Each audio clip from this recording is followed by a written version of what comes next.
África desde la prehistoria hasta los estados actuales por Pierre Berthaud, páginas 211, 229, 13.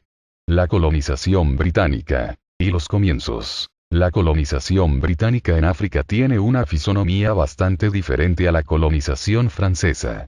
Menos romántica, más comercial, no es ciertamente menos ambiciosa en sus vastos designios y en sus planes a largo plazo. 4 principios parecen guiarla. Primero, el hecho de que Inglaterra, nación de marinos, se siente como en su propia casa en cualquier parte donde hay mar. Por esto aborda el continente africano por las costas, y su ocupación permanece el más largo tiempo posible bajo la protección directa de los cañones de la Royal Navy. Solo a pesar suyo, y preferentemente bajo la forma de exploraciones privadas, subvencionadas y metódicas, se aventuran los británicos en el interior de las tierras. Segundo principio. Para tener una justificación, la colonización debe ser una operación comercialmente sana y rentable. Según la fórmula de Cobden, las colonias no deben ser ocupadas más que por el movimiento comercial a que ellas dan lugar. De esta forma, el gobierno británico se inclina menos a la administración directa que el gobierno francés. Prefiere dar a las colonias el máximo de autonomía, self-government, para dejarles también el máximo de cargas financieras. Como dice también Cobden, poner a su cargo los gastos de gobierno o bien, según otra fórmula, el gobierno deja embarcarse en la aventura a grandes compañías de comercio, a las que otorga privilegios y a las que apoyará, en caso necesario, con sus fuerzas navales. Imponer el respeto a sus mercaderes, a sus cónsules y a sus súbditos, allí donde ellos hayan tomado la iniciativa de ir, forma parte de la rutina imperial y marítima más que de un plan concertado. Tercero. La Inglaterra piadosa y humanitaria se siente responsable de la suerte, de la dignidad y de la libertad de los nativos, criaturas de Dios, que se encuentran en su zona de influencia. Conciliar esta exigencia con la precedente no es siempre fácil y da lugar, a veces, a una particular casuística. En cuarto lugar, la obsesión por la ruta de las Indias. Gran Bretaña había expulsado a Napoleón Bonaparte de Egipto. Después había dejado construir el canal de Suez por el francés Ferdinand de Lesseps, sin darse cuenta de su interés, puesto que no se trataba más que de un proyecto calificado por Lord Palmerston como quimérico. Una vez abierto el canal, Gran Bretaña corría de nuevo el riesgo de verse alejada de este punto sensible del mundo, que es el istmo de Suez y su contorno, Egipto. A partir de 1869 aprende la lección del hecho consumado y centra la totalidad de su política africana sobre el control de Egipto. Para Lord Salisbury, varias veces primer ministro entre 1885 y 1902, y que representa a Gran Bretaña en el Congreso de Berlín de 1885, lo que interesa en África es, en primer lugar, Egipto y el Nilo. Todo lo demás es accesorio. En el momento en que se va a hacer el reparto de África, más o menos hacia 1880, los británicos no están instalados, dejando a un lado, naturalmente, sus posiciones en África del Sur de las que precedentemente hemos hablado, más que en 4 puntos de las costas africanas, y sin que en ninguna parte haya una penetración importante. Estos 4 puntos son Gambia, Sierra Leona, Gold Coast y el delta nigeriano. Además tienen un cónsul muy activo junto al sultán de Zanzíbar. Estas implantaciones apenas eran consideradas en Gran Bretaña más que como una minucia de puertos comerciales que daban más quebraderos de cabeza que beneficios. Desde el punto de vista del continente africano, no eran más que pequeños enclaves aislados, diseminados, sin otros contactos que los comerciales con el interior del país, salvo un poco en Gold Coast. En Gambia se practicaba un pequeño tráfico local casi sin importancia, salvo cuando la coyuntura internacional repercutía, como hemos visto, en las relaciones de la Gambia británica con los vecinos del Senegal francés. En Sierra Leona, el problema era muy diferente. Ningún comercio provechoso se pudo establecer en este punto de la costa. Freetown fue fundada en el siglo XVM para albergar esclavos manumitidos, a los que se les llamaba descendientes de los criollos, mal vistos por los indígenas, que a su vez eran despreciados. La autoridad inglesa solo se extendía en un radio de algunos kilómetros alrededor de Freetown, y así debió continuar hasta finales del siglo VI. En 1808 el establecimiento de Freetown fue declarado colonia. El territorio indígena, protectorado. El puerto serviría de base a las patrullas navales que perseguían a los negreros en el Atlántico, desde 1807 hasta 1860, aproximadamente. Las misiones protestantes eligieron su implantación aquí para ejercer su actividad evangelizadora y educadora precisamente en este medio de africanos atraillados de su ambiente y arrojados, a causa de su misma emancipación, en este punto de la costa donde no tenían ningún arraigo natural. Se podía contar, hacia la mitad del siglo VI, irnos 70.000 en esta situación. Los africanos educados por las misiones protestantes de Sierra Leona, sobre todo en el Instituto Teológico de Freetown, convertido en 1845 en el Furaay College, probaron pronto que podían asimilar la cultura europea y llegar a ser misioneros, médicos, abogados, comerciantes y funcionarios de la administración. Algunos africanos de la Gold Coast y de Nigeria formados en el Furaay College desempeñarán más tarde un cometido en la emancipación de África. Sobre todo, la experiencia de los gobernadores de Sierra Leona sirvió para persuadir a Inglaterra de que no pondría fin al tráfico de los negreros mientras no controlara, efectivamente al menos, los puertos por ellos utilizados. Y Gold Coast, sin duda fue bajo su influencia cuando en 1820 el Colonial Office decidió hacerse cargo de las factorías de la Gold Coast, donde continuaban afluyendo los convoyes de esclavos capturados en el interior por los Achantis. No obstante, no fue fácil conseguir el control del territorio. Las convenciones, en virtud de las cuales los europeos se habían instalado en Costa de Oro, habían sido generalmente concluidas con el pueblo costero de los Fantis. En 1800 había 11 fuertes holandeses, 8 británicos, 5 daneses, más un fuerte construido por los propios Fantis en 1798 y explotado por ellos mismos.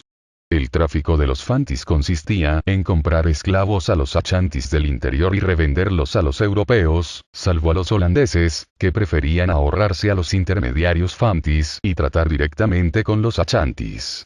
Los mismos Achantis, que hasta aproximadamente 1700 fueron un pueblo de agricultores sin más historia, al ver que la captura y el tráfico de los esclavos eran muy remuneradores, se organizaron en función de esta actividad.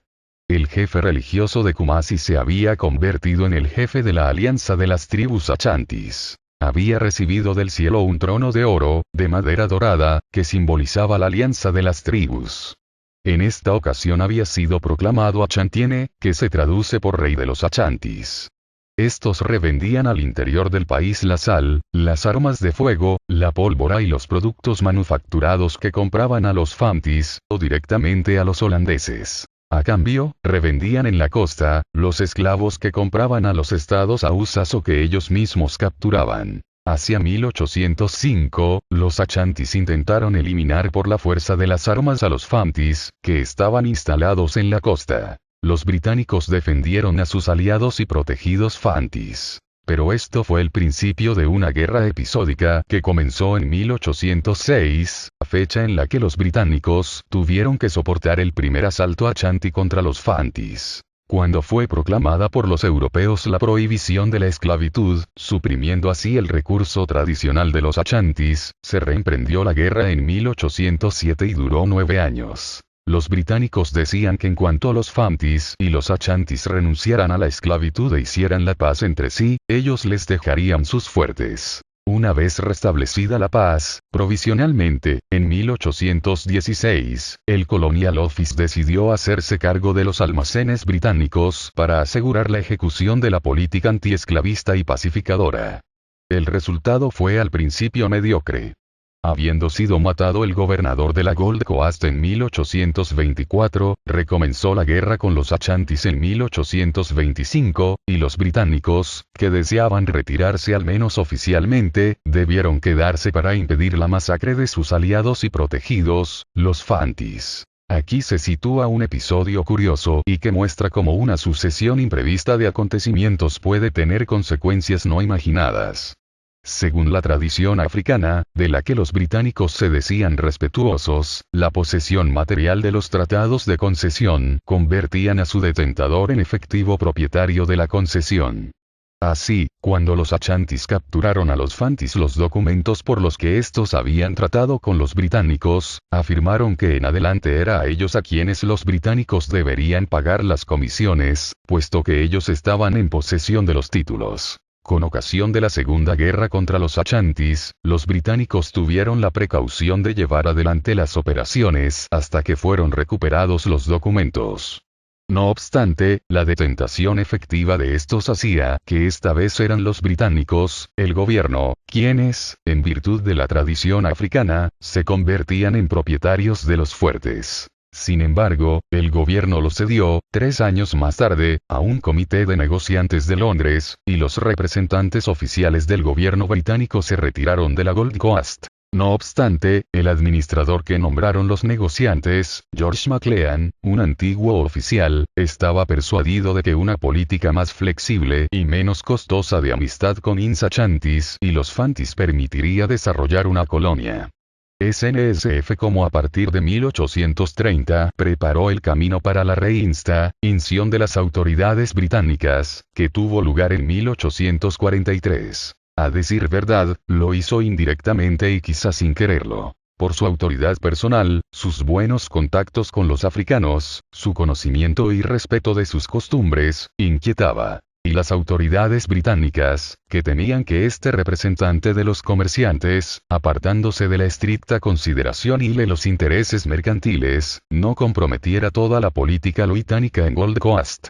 En 1843 el gobierno tomó de nuevo el control de los fuertes británicos. Los daneses cedieron sus Imretes al gobierno británico en 1850, los holandeses, los suyos y en 1872. La tregua negociada por George Maclean entre fantis y achantis en 1831 persistió hasta 1871. Un acuerdo fue firmado en 1844 entre los representantes del gobierno británico y las tribus fantis. Concedía a las autoridades británicas el arbitraje de los conflictos entre tribus.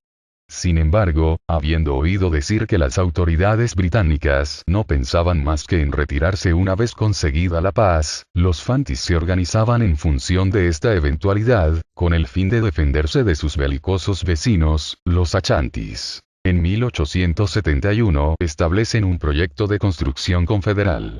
Las autoridades británicas, como consecuencia de un malentendido, creyendo que este proyecto iba dirigido contra ellas, oponen su veto a la puesta en vigor de la Mancassin Constitution y prohíben a los fantis federarse. Cuando, en 1872, los ingleses adquieren de los holandeses sus fuertes y factorías por las que los antiguos propietarios pagaban un canon a los achantis, los ingleses dejan de pagar esta renta, estimando haber hecho bastante con pagar a Holanda el precio de la cesión.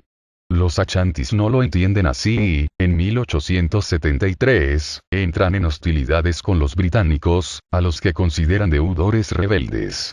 Los achantis son derrotados, pero su país no es ocupado. En 1874, la Gran Bretaña, para manifestar de forma evidente su decisión de proteger definitivamente a sus aliados los fantis contra los achantis, declara la costa, país de los fantis, colonia de la corona. Los achantis, por su parte, guardan su independencia.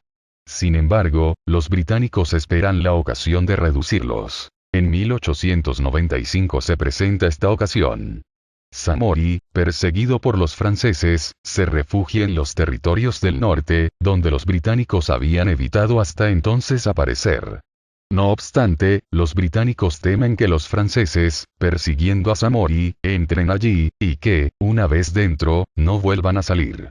Para evitar todo problema, proclaman su protectorado sobre los territorios del norte. Por otra parte, los franceses se han instalado durante este tiempo en Costa de Marfil, al oeste, mientras que al este de la Gold Coast son los alemanes los que han ocupado el país Ewe, que es llamado Colonia de Togo. Los británicos quieren evitar que los franceses o los alemanes se vean tentados de intervenir aprovechando un conflicto con los achantis. Deciden liquidar la monarquía achanti, más o menos de la misma forma en que un año antes Jameson había liquidado a Lobengula, el rey de los Matabeles. La situación en 1895 es, pues, la siguiente. La costa constituye la colonia de Gold Coast. Los territorios del norte están bajo protectorado británico. Entre ambos, el país Ashanti no es ni colonia ni protectorado, y controla efectivamente el tránsito entre la colonia y el protectorado. Prempeh, el Ashantiene, inquieto al ver cómo los agentes británicos penetran en su territorio bajo el pretexto del comercio y avivan las disidencias entre las tribus Ashantis, prohíbe el paso por su territorio, aislando el protectorado de la colonia. Envía a Londres una embajada para explicar su punto de vista. Sin esperar el regreso de los embajadores, el gobernador de la Gold Coast envía un ultimátum al Ashantiene, conminándole a volver a abrir los caminos al comercio, a detener todo sacrificio humano y a ponerse al corriente de una indemnización de guerra que fue impuesta tras la victoria británica de 1874 y cuyo pago jamás había sido exigido. El Ashantiene rechaza los términos del ultimátum. Espera el regreso de su embajada.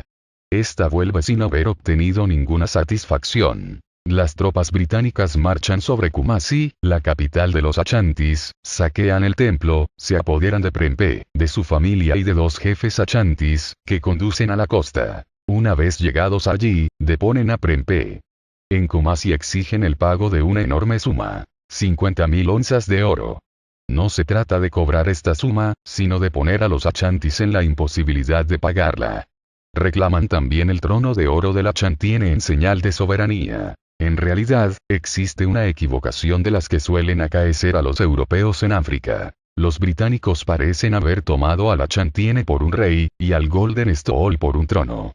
En realidad los Ashantis formaban una federación de la que el Ashantiene no era más que un presidente depositario de la autoridad general simbolizada por el trono, que marcaba precisamente el carácter sagrado de la confederación. Para evitar el sacrilegio, los Ashantis esconden el sillón de oro. En 1900 el gobernador de la colonia, Sir Frederick Dixon, de visita en el país Ashanti, reclama con violencia la indemnización más los intereses, con una tasa del 30% por año de retraso. Proclama su derecho y su voluntad de sentarse en la sede sacra. Para vengar el insulto, los Ashantis se sublevan. Sir Frederick es asediado en Kumasi. Consigue hacer una escapada al cabo de algunas semanas, vuelve a la costa y hace deportar a Prempeh, la reina madre y los jefes Ashantis a las Seychelles, en el Océano Índico. El territorio Ashanti es anexionado y se convierte en una colonia de la corona, administrada directamente por Gran Bretaña a partir de 1902. Así, este territorio comprende 3 zonas, que son, desde el océano hacia el interior, la colonia de Gold Coast, la colonia Ashanti y el protectorado de los territorios del norte. Un solo gobernador con residencia en Accra está al frente de los 3 sectores. Le asiste un consejo ejecutivo. Las ciudades de Accra, Sekondi y Cape Coast se ven dotadas de consejos municipales, la mitad de cuyos miembros son electivos y la otra mitad son designados por el gobernador. Una sociedad semioficial, la Sociedad de Protección de los Derechos de los Indígenas, Aborigines Rights Protection Society, se hace la intérprete de la población africana cerca del gobernador. En los territorios del norte se mantienen las jefaturas tradicionales. En 1920 se encontrará por casualidad el Golden Stool. En 1924 el gobernador autoriza al Ashantiene y a los suyos a volver a su país. Les restituye el famoso trono simbólico. Nigeria. Más al este de la costa había una región que se llamaba Oil Rivers, los ríos del aceite. Un sistema muy complicado de lagunas, ríos y arroyos abiertos al océano, que corren entre islas donde crecen espontáneamente las palmeras de aceite. Esta red fluvial parecía tener su nacimiento a unos 100 o 200 kilómetros al norte, en las montañas que nadie había tenido todavía, en 1830, la idea de explorar. En este sector, habitado por los Ibos, pueblo bastante primitivo, no había un gran estado organizado, salvo el pequeño reino de Benín, al oeste. En 1830 los hermanos Lander, de la expedición Clapperton, que habían botado su embarcación sobre el Níger Medio, en pleno desierto, llegan, entre el estupor de todo el mundo, a los Oil Rivers, de los que se constata entonces que constituyen simplemente el delta del Níger, cuya desembocadura se ignoraba hasta entonces. El tráfico de esclavos se practicaba como en todas partes. La mercancía humana de este sector era poco apreciada por los traficantes de madera de ébano. Los negros que se podían adquirir allí eran más salvajes que en otras partes, inadecuados para trabajos un poco delicados.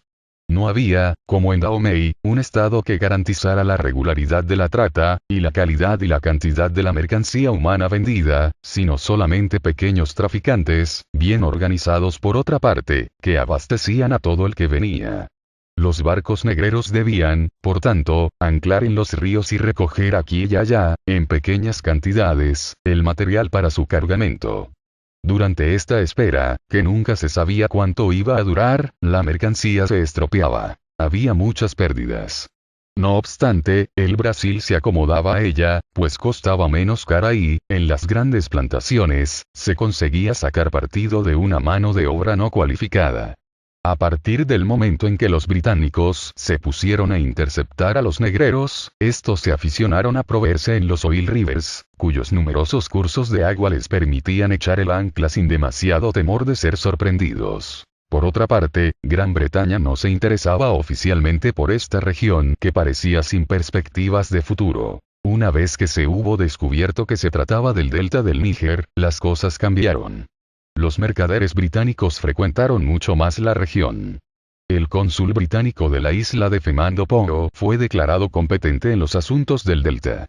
Lagos continuaba siendo una base privilegiada para el contrabando de los negreros, hasta el punto de que, con objeto de eliminar la competencia, Dahomey lanzó al asalto de Abeokuta su famoso cuerpo de amazonas, mujeres soldados que eran muy temidas.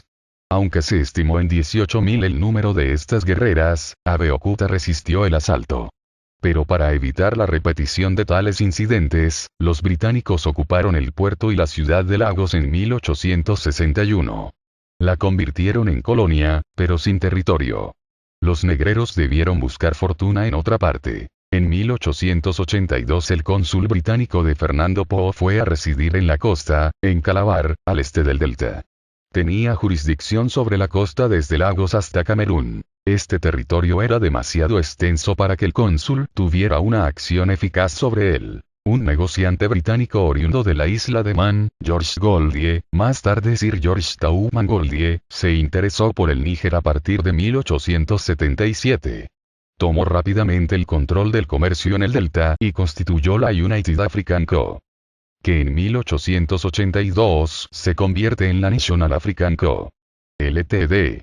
En cierta medida, repite la operación de Cecil Rhodes en África y Lille Sur.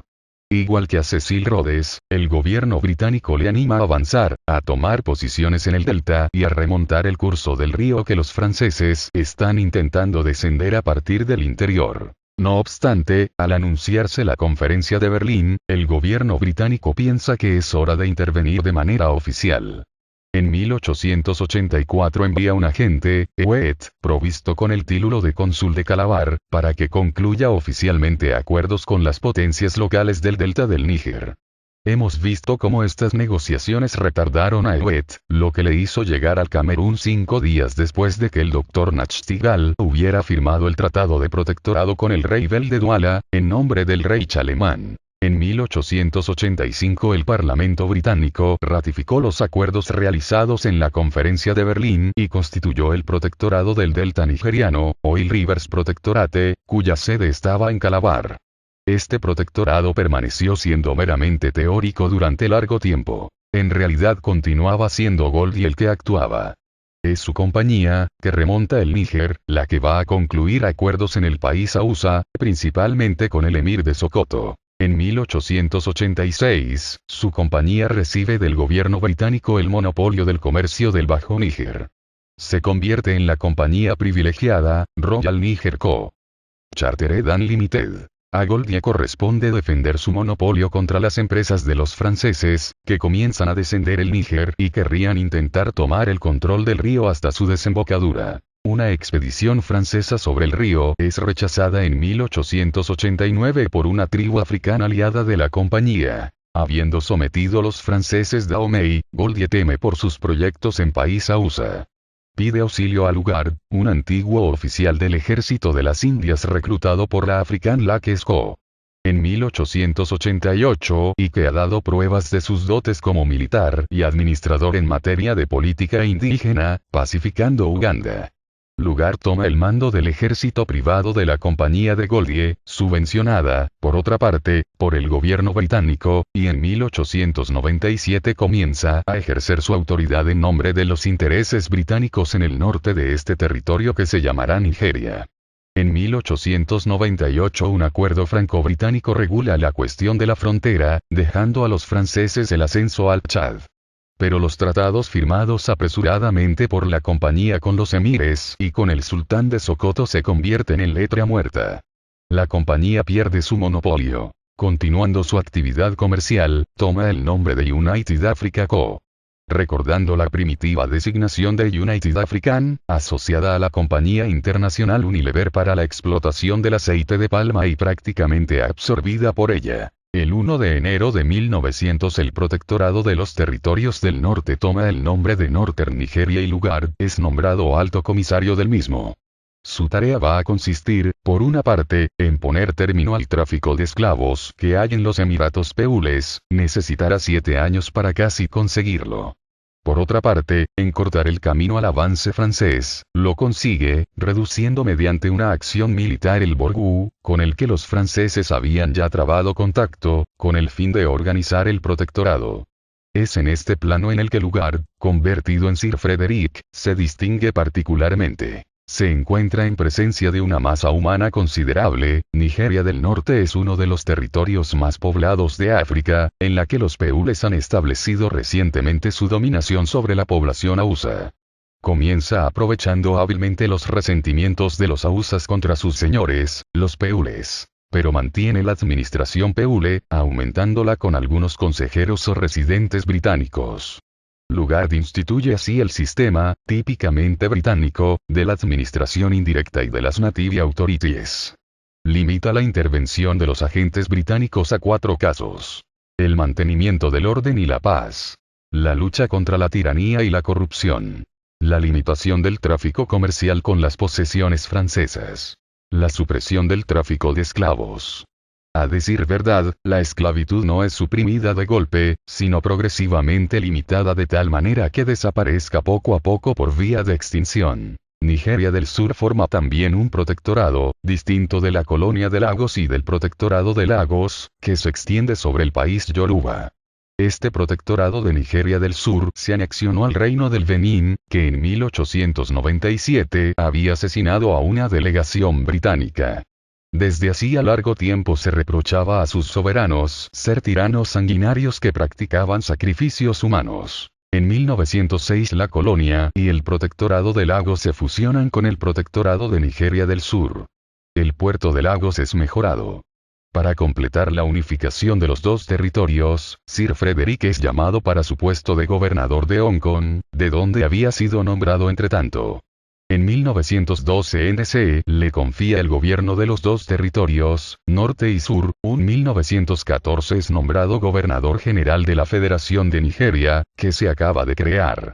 La colonia de Lagos, que subsiste, conserva su consejo legislativo, pero introduce en él a 2 africanos.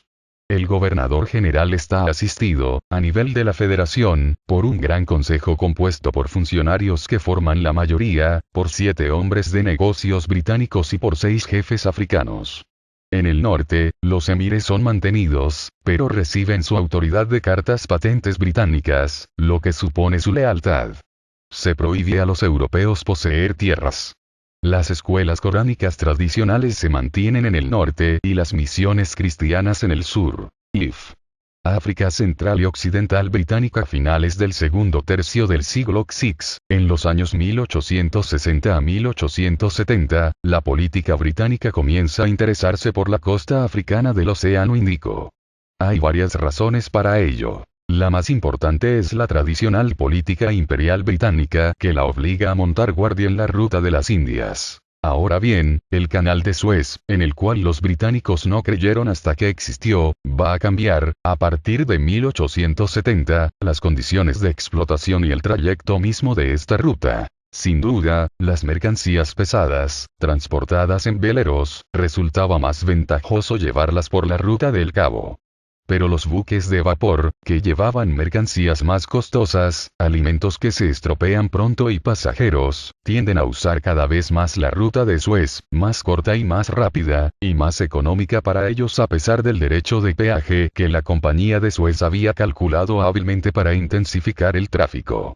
Esta nueva ruta de las Indias, una vez que ya existe, intenta ser controlada y explotada por Gran Bretaña. Por una parte, compra en 1875 un paquete de acciones de la compañía. Por otra, penetra en 1882 en Egipto, entablando contacto con soberanos que se colocan bajo su protectorado, primero de facto y en 1914 de libre. Por último, se asegura el control de la salida del Mar Rojo y crea un puerto carbonífero en Adén. En Somalia sustituye su autoridad a la de Egipto en Ceilá y Berbera, en 1884. El territorio, convertido en Somalia británica, es administrado hasta 1898 por el gobernador de la India. Pasa entonces a dependencia del Foreign Office, y después, en 1905, bajo autoridad del Colonial Office. En 1899 las tropas anglo-egipcias, al mando de Kitchener, reconquistan a las mahdistas el Sudán nilótico, pasando este bajo control anglo-egipcio. Khartoum, la capital, es colocada bajo la autoridad del Sirdar del ejército egipcio, que tiene el título de gobernador general. Está asistido por un consejo legislativo y un consejo ejecutivo. 13 provincias son confiadas a gobernadores, todos británicos, oficiales del ejército anglo-egipcio o funcionarios civiles. Cada provincia está subdividida en distritos, mandados por oficiales egipcios y controlados por inspectores británicos. Razones secundarias orientan igualmente la atención de los occidentales, pero sobre todo de los británicos, hacia el este africano. Una causa es el deseo de poner fin progresivamente al tráfico de esclavos. Otra es la curiosidad científica. Aún se ignora, en 1855, dónde están las fuentes del Nilo. Misioneros y exploradores se entregan a la tarea. Son dos misioneros, Redman y Elcraft, los que, antes de 1850, hablan de altas montañas cuyas cumbres están cubiertas de nieves perpetuas. Casi no se da crédito a sus informes que, sin embargo, son la primera mención del Kilimanjaro y del Kenya. Los mercaderes y caravaneros hablan de grandes lagos. La Sociedad Real de Geografía de Londres encarga a una misión de exploración que verifique sus relatos y que explore la región del lago Ujiji. Burton y Speke, que salen de Zanzíbar en 1857, llegan al lago llamado Tanganica en 1858. Al regreso, habiéndose separado, Speke descubre el lago Victoria. Piensa que ha encontrado la fuente del Nilo, lo que Burton niega. En el transcurso de una segunda expedición, en 1860, esta vez con Grant, Speke rodea el lago Victoria y alcanza la parte ya explorada del río. Samuel Baker, que va al encuentro de Speke por el Nilo, remonta el río en 1864. Alcanza un lago, que denomina Lago Alberto en honor del esposo de la reina de Inglaterra. Durante 10 o 15 años las misiones de exploración se sucederán, reduciendo poco a poco el misterio de las fuentes del Nilo. Las 3 exploraciones de Speke tienen un gran mérito geográfico, pero tienen aún más resonancia al revelar al público europeo la existencia, en el interior aún inexplorado del continente africano, por una parte, de un tráfico esclavista árabe, y por otra, de un reino negro, Buganda, cuyas instituciones le parecen testimonio de un grado de civilización hasta entonces insospechado en África Central, aunque los asesinatos y sacrificios humanos sean en él moneda corriente. Más al sur, David Livingstone había descubierto en 1856 el lago Nyassa y fundó allí una misión que no había conseguido mantenerse, sobre todo a causa de la hostilidad de los negreros árabes que dominaban la región. 15 años más tarde los británicos fundan la African Lakes Company, que construye una carretera hasta el Tanganica y hace navegar un pequeño vapor sobre el lago. Los esfuerzos británicos de penetración misionera, consular y comercial en la región del Nyassa chocaban con las pretensiones portuguesas y con la hostilidad de los sheiks árabes cuyo tráfico se interfería. Los sucesivos gobiernos británicos, sobre todo los de Lord Salisbury, dieron un apoyo político, moral y financiero a la Compañía de los Lagos, cuya acción fue conducida por el capitán Lugard, del Ejército de las Indias, y por Harry Hamilton Johnston. En su calidad de agentes de la compañía, asumieron a partir de 1888 la pacificación y la organización de Nyasalandia, es decir, su colonización. Concluyeron con los jefes de las tribus numerosos tratados de protectorado. Esto permitió, de momento, bloquear las pretensiones portuguesas y las de la Asociación Internacional del Congo, es decir, de los agentes de Leopoldo I y, que comenzaban a manifestarse. La preponderancia británica en Rodesia del Norte quedaba así asegurada y, más tarde, confirmada por el Acuerdo Anglo-Portugués de 1891. La costa occidental del lago Nyasa y el valle del Chiré, que desciende desde el lago hasta el Zambeze, fue declarada Protectorado Británico de África Central, British Central African Protectorate. La Compañía de los Lagos, cuyas operaciones comerciales, y, por tanto, los beneficios, se reducían a poca cosa, conservaba sus propias responsabilidades y se convertía en una filial de la South Africa Co. de Cecil Rhodes. En 1891 Johnston se convertía en comisario del protectorado. El territorio del protectorado permanecía distinto del que más tarde debía constituir Rodesia del Norte. Por el contrario, englobaba, a partir de 1893, el territorio de las misiones cristianas. No obstante, la pacificación solo avanzaba lentamente, a pesar del apoyo de las tropas que Johnston había hecho venir de las Indias. Hasta 1895 no fueron definitivamente sometidos los mercaderes árabes y sus aliados locales, los yagos. En 1904, todas las tribus reconocieron la autoridad del protectorado, que en 1907 tomó el nombre de Protectorado de Nyasalandia. Al lado de las misiones se instalaron planteadores europeos que sembraron té y tabaco en las mesetas situadas al sur del lago. Más al norte, de 1875 a 1895, los dos factores políticos son, por una parte, la Compañía Británica IBEA, Imperial British East Africa Co. y, por otra, el rey Kabaka de Buganda. La compañía IBEA era una compañía privilegiada encargada de representar los intereses británicos en el este africano, tal como habían sido definidos por la Conferencia de Berlín y por los acuerdos germano-británicos de 1886. La comarca, situada entre el Océano Índico y el lago Victoria, lo que más tarde constituirá Kenia y Tanganica, parecía poco atrayente. A lo largo de la costa, marejadas. En el interior, altas mesetas y terreno montañoso mal conocido y ocupado por tribus peligrosas. El único interés de la región parecía ser, en esta época, el acceso al lago Victoria y a la región de Uganda, a donde en 1875, unos 12 años después de Speke, hizo Stanley, que era periodista antes de ser explorador, una expedición con gran tumulto, anunciando que el Kabaka Mutesa, rey de Buganda, pedía que se le enviaran misioneros. Inmediatamente, en 1877, la Church Missionary Society enviaba una misión anglicana, al tiempo que de Francia partía una misión de padres blancos, una orden que acababa de ser fundada en Argelia y que se consagraba especialmente a África. El Kabaka Mutesa acogió bien a las dos misiones, pero no les dejó desarrollar su actividad a su manera.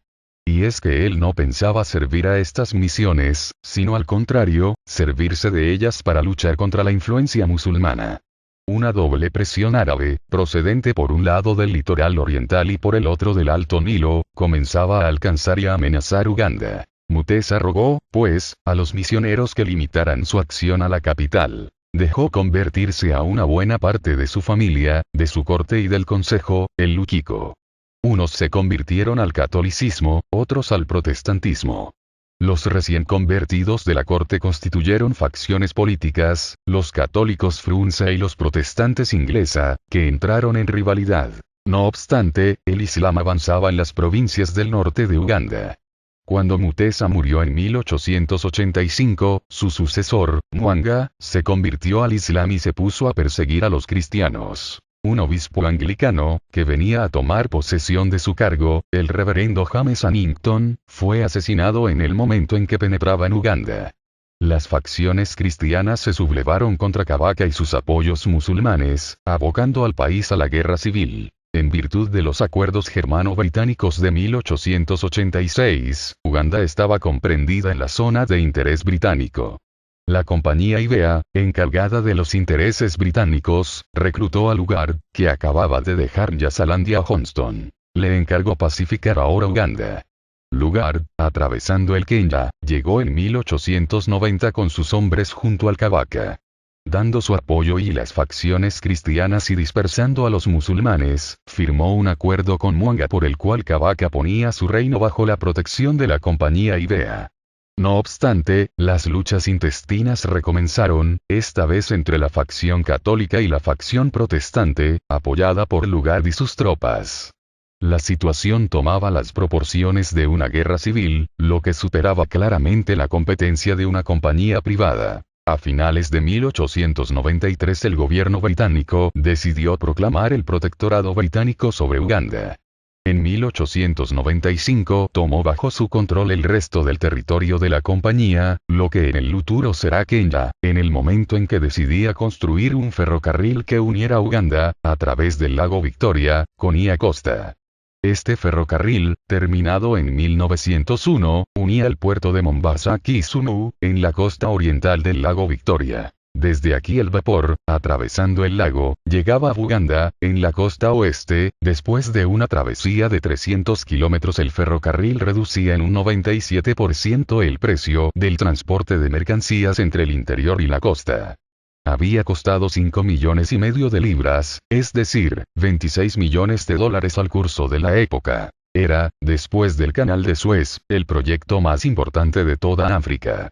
A falta de mano de obra local, había sido necesario para realizarlo hacer venir hindúes, muchos de los cuales se quedaron después. Fue necesario atravesar desiertos y altas mesetas entre los macizos del monte Kenya y del Kilimanjaro. Los obreros eran atacados por los leones. Las tribus cuyo territorio atravesaba la línea, robaban los raíles y los hilos del telégrafo. Los trabajadores importados trajeron consigo la viruela, por lo que se produjo una epidemia entre los kikuyus que habitaban el país. La epidemia, la fiebre aftosa, que destruía el ganado, una sequía excepcional y auténticas invasiones de langostas devastaron las mesetas. Se estima que del 20 al 50% de los kikuyus perecieron o abandonaron la región, a lo largo de la vía, con lo que aparecieron amplios espacios abandonados y disponibles para los nuevos colonos. Pronto se descubrió que el clima era soportable y el suelo fértil. A lo largo del ferrocarril se instalaron los plantadores, hindúes primero, europeos después, a partir de 1902. Estos fundaron la ciudad de Nairobi. En Uganda, el protectorado británico traía poco a poco la paz a Buganda y a los otros estados de Uganda, principalmente Bunyoro y Toro. En Buganda, el Kabaka Mwanga, presionado por Lugard, había renunciado oficialmente al Islam, pero en el fondo de su corazón no aceptaba el protectorado. En 1897 huyó e intentó provocar una sublevación. Reprimida la insurrección, fue depuesto.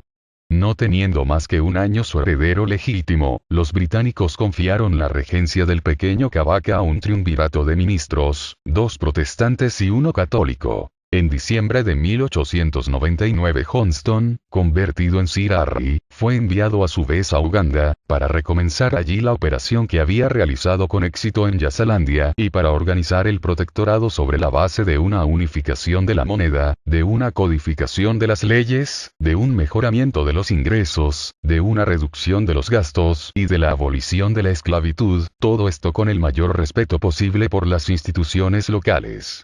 Su autoridad y su eficacia le eran conferidas por la misión que le había sido encomendada, pero aún más por el hecho de que llevaba con él un bonito regalo: el ferrocarril de Mombasa. Propuso a los regentes una reforma profunda que afectaba sobre todo al régimen de la propiedad territorial.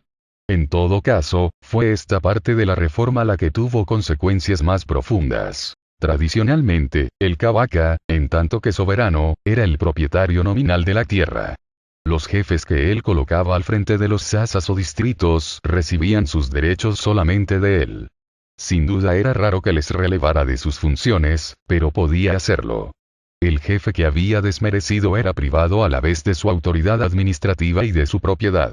Pero salvo este caso, era él quien mantenía el orden en su sasa, cobraba los impuestos, administraba justicia, adjudicaba las tierras a los campesinos, subdelegaba sus poderes a señores inferiores. Los jefes de Sasa formaban parte de una alta nobleza, los bakungos. Los otros constituían una nobleza menor, los batóngolos. Pero se trataba, en cierta manera, de una nobleza administrativa y no de una nobleza feudal propietaria de feudos hereditarios. El Kabaka no era tampoco un soberano absoluto. Tenía junto a él un consejo, el Lukiko, representante de la aristocracia dirigente. Sin duda, los deseos de este consejo no se expresaban al modo europeo, en forma de voto. Pero el soberano tendría buen cuidado de hacer caso del parecer del Lukiko. Este sistema, que aseguraba la cohesión del reino, la continuidad del poder y el control efectivo de la administración, era el resultado de una combinación de tradiciones bantúes y de tradiciones nilóticas. En efecto, parece ser que, en el transcurso de los siglos, sucesivas oleadas de cultivadores, quizá bantúes, que procedían del Camerún a través del bosque ecuatorial, y de pastores nilóticos y más provenientes del Alto Nilo que, descendiendo hacia el sur con sus rebaños, a lo largo de los grandes lagos, a través de las regiones donde la mosca Issei no existe, se habían más o menos amalgamado, constituyendo, esencialmente en Uganda, los reinos de Buganda, Bunjoro, Toro, Akoli, Oankole, y más al sur los de Ruanda y Burundi. El reino de Buganda era el que más impresionaba a los exploradores europeos por el equilibrio que había sabido encontrar en el siglo VI. La ganadería y el cultivo del mijoku, las orillas del lago se complementaban favorablemente. No había conflictos raciales entre los bantúes y los nilóticos de origen, que parecían haberse fusionado con facilidad, casándose los príncipes y más gustosamente con las mujeres de la laza de los cultivadores. No había conflictos religiosos, ni sociales, ni políticos. Aunque disponía de un ejército disciplinado y de una flota con varios centenares de canoas de guerra, el Kabaka era un soberano pacífico. Numerosas tribus vecinas pedían su protección y les pagaban gustosamente tributo. El reino de Bunjoro tenía una organización ligeramente diferente. Territorio más extenso, también más poblado, el reino de Bunjoro había extendido su dominación en el siglo XVM por vía de conquistas. Sus soberanos, al contrario de los de Linganda, no habían escogido una capital fija. No obstante, el Bunjoro no había mantenido su cohesión, a causa de su misma extensión. Toro se había revelado al principio del siglo VI, y cuando los europeos llegaron tuvieron la impresión de que Linganda ofrecía un terreno más favorable para una experiencia de cooperación entre negros y blancos, bajo la forma de un protectorado británico. Es esta idea la que Sir Hamilton Johnston viene a proponer a Buganda y a concluir la convención de 1900. Según los términos de esta convención, era proclamado el protectorado británico sobre Uganda en el sentido amplio del término, es decir, no solamente sobre Buganda, con quien se había llevado a cabo la convención, sino también sobre Bunjoro, Toro y Akoli. Bunjoro, que había ofrecido alguna resistencia, fue liquidado militarmente por las tropas de Buganda, actuando por cuenta del protectorado. Considerado como país conquistado, parte de su territorio se adjudicó a jefes protestantes y católicos de Uganda. Desde el punto de vista de la estructura política, el Kabaka continuaba siendo soberano autónomo, aunque protegido.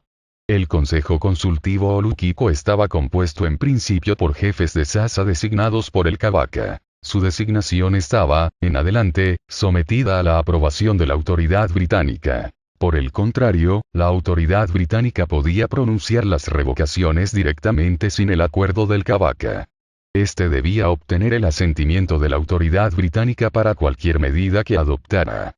Los británicos se reservaban el derecho de deponer al Kabaka si éste era manifiestamente desleal, distinto y disloyal hacia la corona británica. Pero la particularidad de este acuerdo de protectorado, hasta aquí relativamente trivial, consistía en una originalidad que arrastraba muchas consecuencias. Comprendía una reforma total del sistema de propiedad territorial de Uganda.